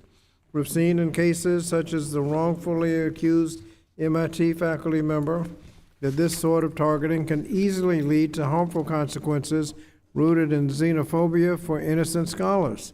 We must also strive to strike a balance between enforcing the law and fostering safe campuses for students, scholars, and faculty. Although its overly burdensome requirements, harsh penalties, and duplicities to current foreign influence requirements across federal agencies, the Deterrent Act takes a sledgehammer to a problem that needs to be addressed with a scalpel. Our Democratic substitute takes a thoughtful approach to Section 117 compliance to support institutions as they evaluate and implement their research integrity and foreign influence policies. In addition to requiring the filing of annual reports for gifts and contracts from foreign entities, our bill would create a robust database at the Department of Education to hold these reports. It establishes common sense sanctions for noncompliance that allow for room to help institutions who need support scaling up their compliance work. And it establishes a single point of contact in the department to coordinate Section 117 compliance. This substitute also builds on the great work done through the implementation of the CHIPS and Science Act and the Presidential Memorandum on Government-Supported Research and Development National Security Policy guidance by aligning reporting requirements to those of other federal agencies and requiring the Secretary of Education to go through negotiated rulemaking to address key implementation of Section 117. So I urge my colleagues to support the Democratic substitute rather than the underlying bill to enhance institutions' ability to protect against foreign influence. Thank you, Madam Chair, and I yield back. Thank you, Mr. Scott. Does anyone else seek recognition on the amendment? Mr. Owens, you're recognized for 5 minutes. Thank you. I'd like to speak in opposition to the amendment in the nature of a substitute for Mr. Scott. Instead of taking the threat of foreign influence seriously, this amendment is a mere slap on the wrist and includes a gaping disclosure loopholes. This is inefficient to protect our students and institutions from our worst adversaries. The amendment makes it easier for foreign sources to be undetected, doubling the threshold for contracts from $100,000 and allowing gifts under $250,000 over a 3-year span to be unreported. Bad actors will seek any possible way to avoid transparency about their attempts to harm Americans through their influence over American post-secondary education, and a strict threshold is essential to stop this from happening. The annual threshold for deterrent are simple and in line with other requirements in existing federal law, such as CHIPS, as in CHIPS. Shockingly, this amendment includes no differences from America's biggest enemies, countries of concern, and entities of concern. In my colleagues' minds, gifts from Russia and Iran are exactly the same as gifts from England. I find it alarming that my colleagues are trying to make it easier for countries of concern to find ways to influence our universities. I want to remind everyone here that deterrent uses a tailored list of countries and individuals pulled from existing law that have proven a track record of being security threats and actively working against the United States. The Democrats' ANS also has terrible carve-outs that provide gaping loopholes for cunning adversaries. The amendment provides disclosure of names of foreign sources and the names of who at the institutions are receiving the gifts, and also exempt all clinical trials. These loopholes will make it easier for foreign sources to conceal their relationships, rendering disclosures all but useless. Simple transparency is the best way to ensure partnerships are as good as the institutions claim. Finally, Democrats provide no real incentive for schools to comply. Their fines for violations are as low as $250. After three consecutive years of violations, the Democrats' fine goes only up to the full amount of the gift. This is a laughable drop in the bucket compared to the billions in foreign checkbooks. Money talks, and institutions need to know that Section 117 cannot be ignored. We have already seen institutions fail to disclose billions in the past, and this paltry fine has no real consequences. It's time to take foreign influence seriously. I stand against this amendment, and I yield back. The gentleman yields back. Ms. Bonamici, you're recognized for 5 minutes. Thank you, Madam Chair. I move to strike the last word and speak in favor of the Democratic substitute amendment. You're recognized for 5 minutes. Thank you, Madam Chair. I want to speak in favor of the Democratic substitute amendment offered by Ranking Member Scott. When I look at a situation like this, I always ask the question, what is the problem we're trying to solve, and does the proposed solution adequately address the challenge? And in this case, Madam Chair and colleagues, we know the importance of the role of institutes of higher education in research and development. We understand that. We know that there's federal investments, but we also know about the investments that are made. Yes, we are concerned, of course, about foreign influence and research security. We know that the institutes of higher education have a responsibility to safeguard that research and to protect against intellectual property and intellectual property theft. However, the solution that's proposed in the underlying bill goes too far, and I think that's shown by the opposition that we received from the American Council on Education as well as the Asian American Scholar Forum. So, Madam Chair, the solution proposed in the Democratic substitute is more appropriate to address the problems we face, which is why I support the Democratic substitute amendment and oppose the underlying bill. Thank you, Madam Chair, and I yield back the balance of my time. The gentlewoman yields back. Is there further debate on the amendment? Ms. Wilson? Thank Or do you seek recognition? Thank you, Chairwoman Fox. You're recognized for 5 minutes. And Ranking Member Scott for today's markup opportunity. I move to strike the last word. You're recognized. It cannot be overstated, but a college education is the surest pathway to success, especially for children of color. Those who cannot obtain the promise of higher education are locked out of our economy, and opportunities that could await them, creating an educational class divide in our society. Our focus on this committee should be ensuring everyone can attend college and eradicating the barriers to obtaining a college education. We should be making college more affordable and more accessible, eradicating barriers to obtaining a college degree, addressing the student loan crisis, and ensuring that we foster diverse perspectives. But instead, we are wasting time to mark up bills on the Chinese Communist Party. For what? Just so Republicans can act tough on China without doing a damn thing to solve any real concerns for students. This committee needs to refocus on our core mission of helping students instead of using this committee as a stage for right-wing grandstanding through 30-second stump speeches that members will post on social media. I yield back. The gentlewoman yields back. Is there further debate on the amendment? If not, the question is on the amendment by the gentleman from Virginia, Mr. Scott, the ranking member. All in favor say aye. Aye. All opposed say no. No. In the opinion of the chair, the noes have it, and the amendment is not agreed to. Mr. Scott requests a roll call vote. A roll call vote is ordered. Pursuant to the chair's previous announcement, this vote will be postponed. There being no further amendments, we'll now be voting on the request for recorded votes that were postponed. We will now be voting on 4 amendments to the bill, H.R. 5933. The first vote will be on the amendment offered by Ms. Manning. The clerk will call the roll. Ms. Fox? No. Ms. Fox votes no. Mr. Wilson? Mr. Thompson? Mr. Thompson votes no. Mr. Wahlberg? Mr. Wahlberg votes no. Mr. Grothman? Mr. Grothman votes no. Ms. Stefanik? Ms. Stefanik votes no. Mr. Allen? Mr. Allen votes no. Mr. Banks? Mr. Comer? Mr. Smucker? Mr. Owens?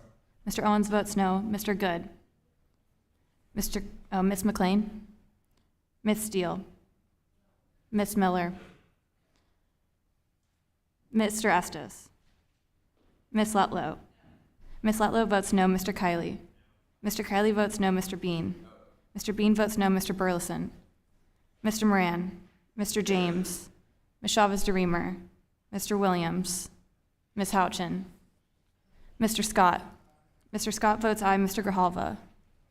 Mr. Courtney? Mr. Courtney votes aye. Mr. Sablon? Ms. Wilson? Ms. Wilson votes aye. Ms. Bonamici? Ms. Bonamici votes aye. Mr. Takano? Ms. Adams? Mr. DeSaulnier? Mr. Norcross? Ms. Jayapal? Ms. Wild? Ms. McBath? Ms. Hayes? Ms. Omar? Ms. Stevens? Ms. Ledger-Fernandez? Ms. Manning?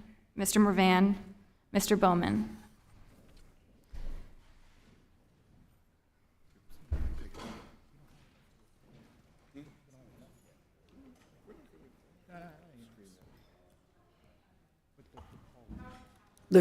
The clerk will call the names of the members who did not answer the first time. Mr. Wilson? Mr. Banks? Mr. Comer? No. Mr. Comer votes no. Mr. Smucker? Mr. Good? Ms. McLean? Ms. McLean votes no. Ms. Miller? Ms. Steele? Ms. Steele votes no. Mr. Estes? Mr. Estes votes no. Mr. Burleson? Mr. Moran? Mr. Moran votes no. Mr. James? Ms. Chavez-DeRemer? Mr. Williams? Ms. Houchin? Mr. Williams votes no. Ms. Houchin? Ms. Houchin votes no. Mr. Grijalva? Mr. Courtney? Mr. Sablon? Mr. Courtney, Mr. Courtney? Yeah. Mr. Courtney votes yes. Mr. Sablon? Mr. Takano? Miss Adams? Mr. DeSaulnier? Mr. Norcross? Miss Jaipal? Miss Wild? Miss Wild votes aye. Miss McBath? Miss Hayes? Miss Hayes votes yes. Miss Omar?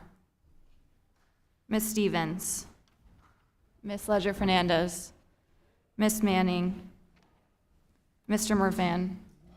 Mr. Mervan votes aye. Mr. Bowman?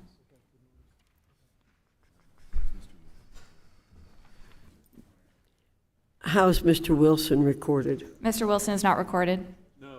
Mr. Wilson votes no. How is Mr. Banks recorded? Mr. Banks is not recorded.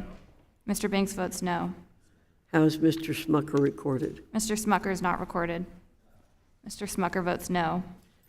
How is Ms. Chavez-DeRemer reported? Ms. Chavez-DeRemer is not recorded. Ms. Chavez-DeRemer votes no. How is Mr. Takano recorded? Mr. Takano is not recorded. I vote aye. Mr. Takano votes aye.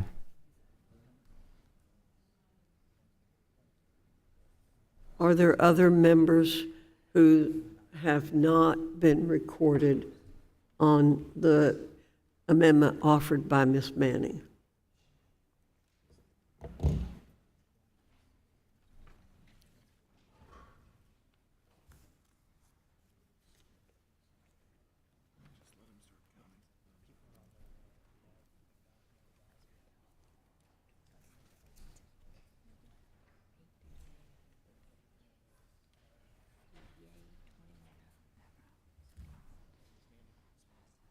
How is Ms. Manning recorded? Ms. Manning is not recorded. Thank you. I vote aye. Ms. Manning votes aye.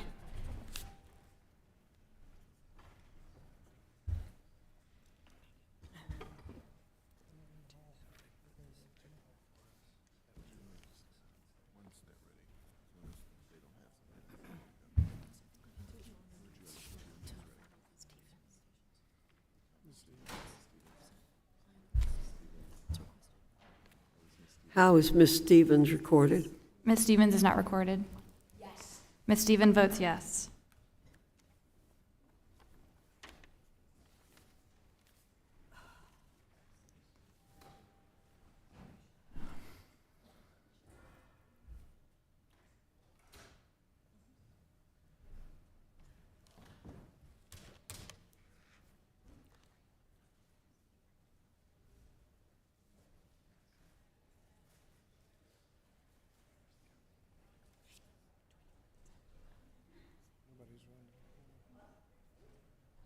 Somebody's running. Nobody's running. Should we call it? You're good to check with the clerk.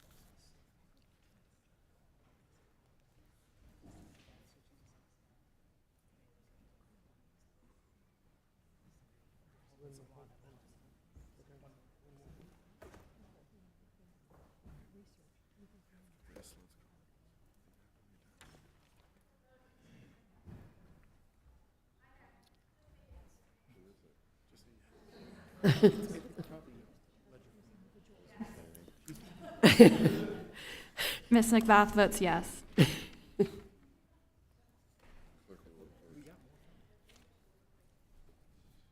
The clerk will report the tally.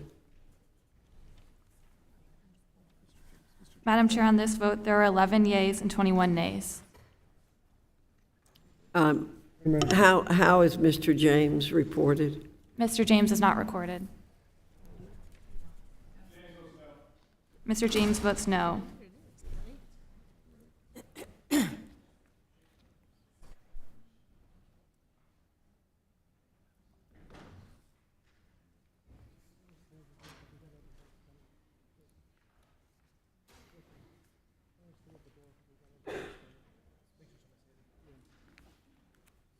Okay.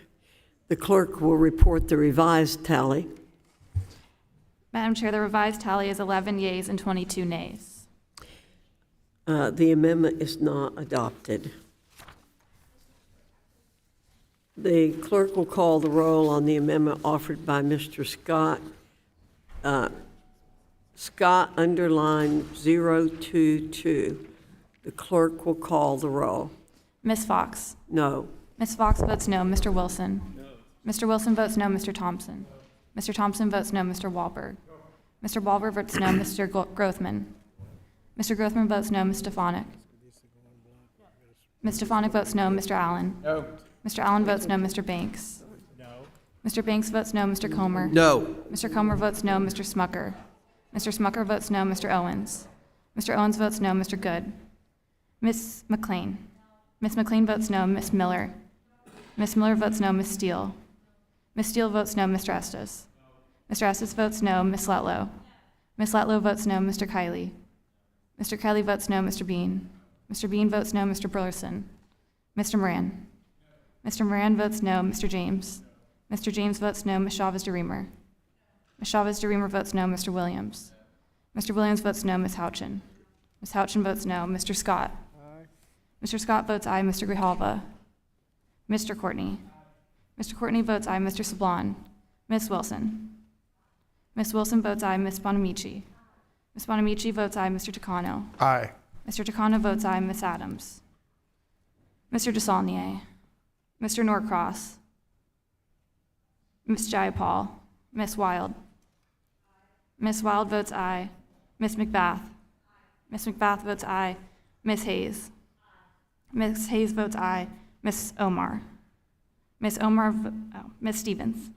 Ms. Stevens votes aye. Ms. Ledger-Fernandez? Ms. Manning? Ms. Manning votes aye. Mr. Mervan?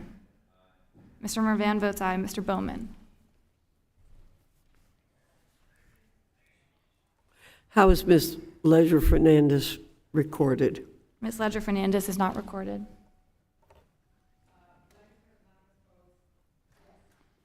Ms. Ledger-Fernandez votes yes. How is Mr. Burleson recorded? Mr. Burleson is not recorded. Burleson votes no. Mr. Burleson votes no. How is Mr. Sablon reported? Mr. Sablon is not recorded. Mr. Sablon votes yes. How is Mr. DeSaulnier recorded? Mr. DeSaulnier is not recorded. Mr. DeSaulnier votes aye. Are there any other members whose name has not been called?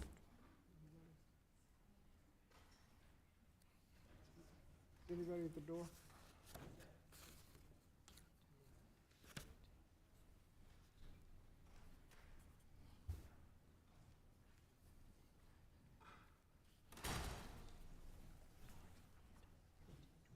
Okay. The clerk will report the tally. Madam Chair, on this vote, there were 14 yeas and 24 nays. The amendment is not adopted. The next amendment is the amendment offered by Mr. Scott Threshold. The clerk will call the roll. Ms. Fox? No. Ms. Fox votes no. Mr. Wilson? No.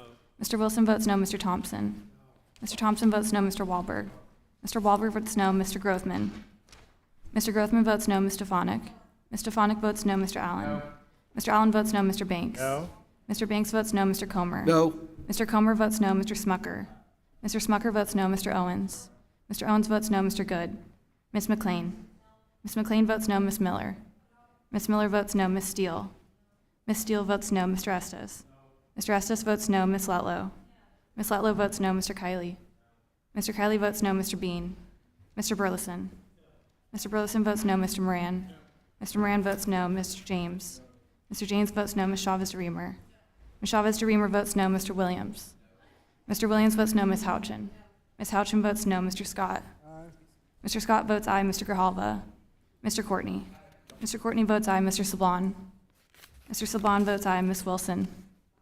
Ms. Wilson votes aye. Ms. Bonamici? Ms. Bonamici votes aye. Mr. Takano?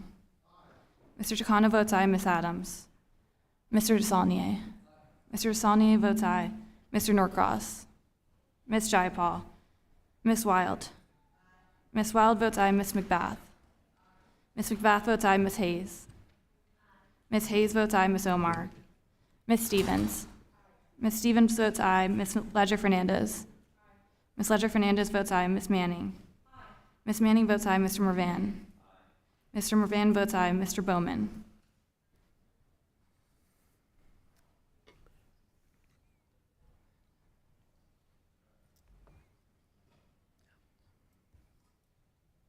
How is Mr. Good recorded? Mr. Good is not recorded.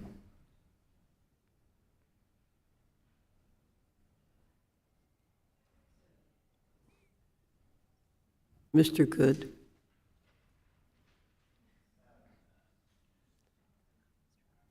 How is Mr. Grothman recorded? Mr. Good votes no. Mr. Grothman is recorded as a no.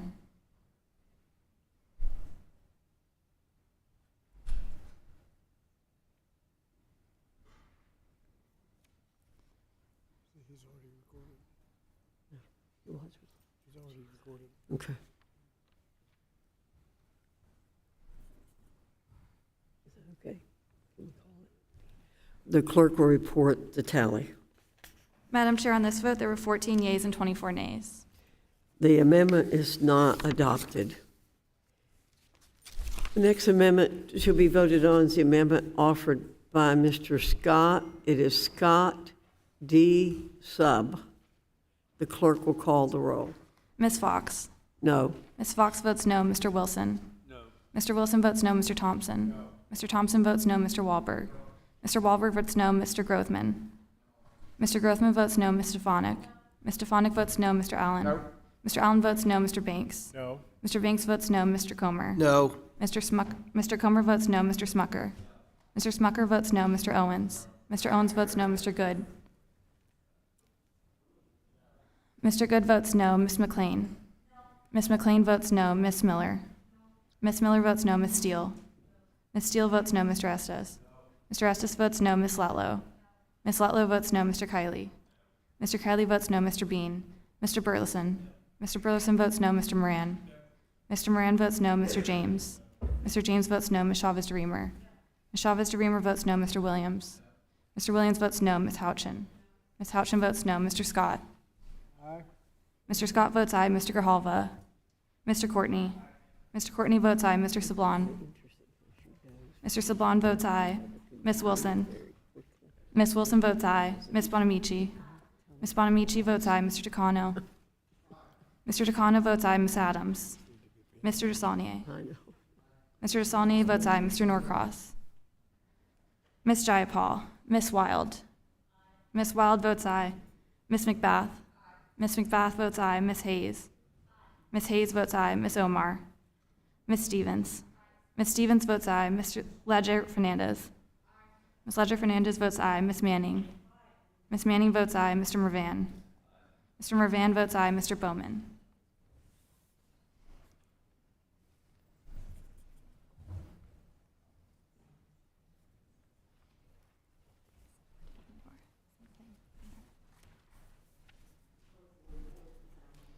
Madam Chair, on this vote, there are 14 yeas and 24 nays. The amendment is not adopted. We'll now be voting on the amendment in the nature of a substitute offered by Mrs. Steele to H.R. 5933. All in favor say aye. Aye. All opposed, no. In the opinion of the chair, the ayes have it, and the amendment in the nature of a substitute is agreed to. I now entertain a motion to report the bill and recognize Mrs. Steele. Thank you, Chairwoman. I move the Committee on Education and the Workforce report the bill H.R. 5933 to the House of Representatives with an amendment in the nature of a substitute as amended, and with the recommendation that the amendment be agreed to and the bill as amended to pass. The question now occurs on reporting H.R. 5933 as amended to the House with a favorable recommendation. All in favor say aye. Aye. All opposed, no. In the opinion of the chair, the ayes have it, and the motion is agreed to. A recorded vote has been requested. The clerk will call the roll. Ms. Fox? Aye. Ms. Fox votes aye. Mr. Wilson? Aye. Mr. Wilson votes aye. Mr. Thompson? Mr. Thompson votes aye. Mr. Wahlberg? Mr. Wahlberg votes aye. Mr. Grothman? Mr. Grothman votes aye. Ms. Stefanik? Ms. Stefanik votes aye. Mr. Allen? Mr. Allen votes aye. Mr. Banks? Yes. Mr. Banks votes yes. Mr. Comer? Yes. Mr. Comer votes yes. Mr. Smucker? Mr. Smucker votes aye. Mr. Owens? Mr. Owens votes aye. Mr. Good? Mr. Good votes aye. Ms. McLean? Ms. McLean votes yes. Ms. Miller? Ms. Miller votes aye. Ms. Steele? Ms. Steele votes aye. Mr. Estes? Mr. Estes votes aye. Ms. Letlow? Ms. Letlow votes aye. Mr. Kiley? Mr. Kiley votes aye. Mr. Bean? Mr. Burleson? Mr. Burleson votes aye. Mr. Moran? Mr. Moran votes aye. Mr. James? Mr. James votes aye. Ms. Chavez-DeRemer? Ms. Chavez-DeRemer votes yes. Mr. Williams? Mr. Williams votes aye. Ms. Houchin? Ms. Houchin votes aye. Mr. Scott? Mr. Scott votes no. Mr. Grijalva? Mr. Courtney? Mr. Courtney votes aye. Mr. Sablon? Mr. Sablon votes no. Ms. Wilson? Ms. Wilson votes no. Ms. Bonamici? Ms. Bonamici votes no. Mr. Takano? Mr. Takano votes no. Ms. Adams? Mr. DeSaulnier? Mr. DeSaulnier votes no. Mr. Norcross? Ms. Jayapal? Ms. Wild? Ms. McBath?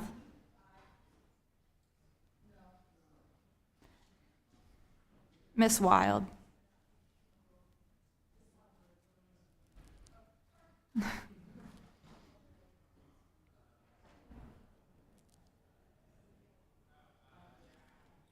Ms. Wild votes aye. Ms. McBath? Ms. McBath votes no. Ms. Hayes? Ms. Hayes votes no. Ms. Omar? Ms. Stevens? Ms. Stevens votes no. Ms. Ledger-Fernandez? Ms. Ledger-Fernandez votes no. Ms. Manning?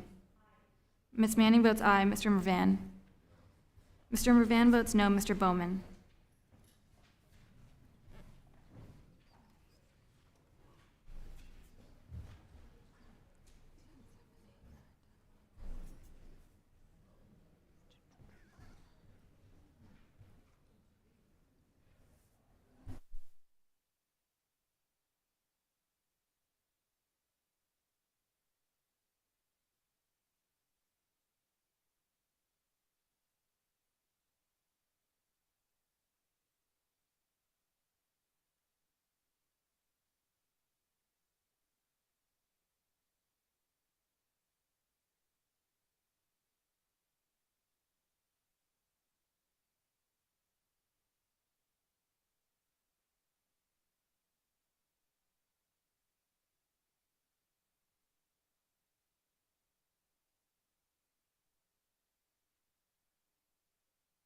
Clerk will report the tally.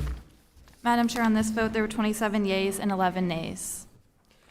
The ayes have it, and the motion's agreed to. H.R. 5933 is ordered reported to the House of Representatives. The chair notes for the record that a quorum is present.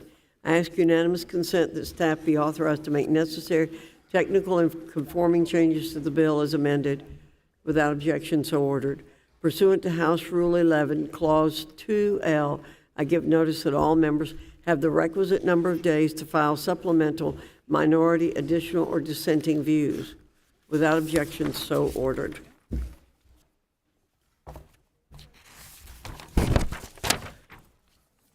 Get to it here. Okay.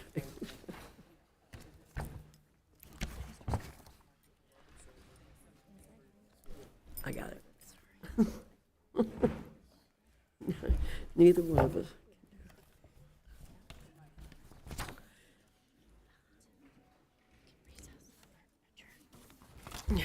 There being no further business, the committee stands adjourned.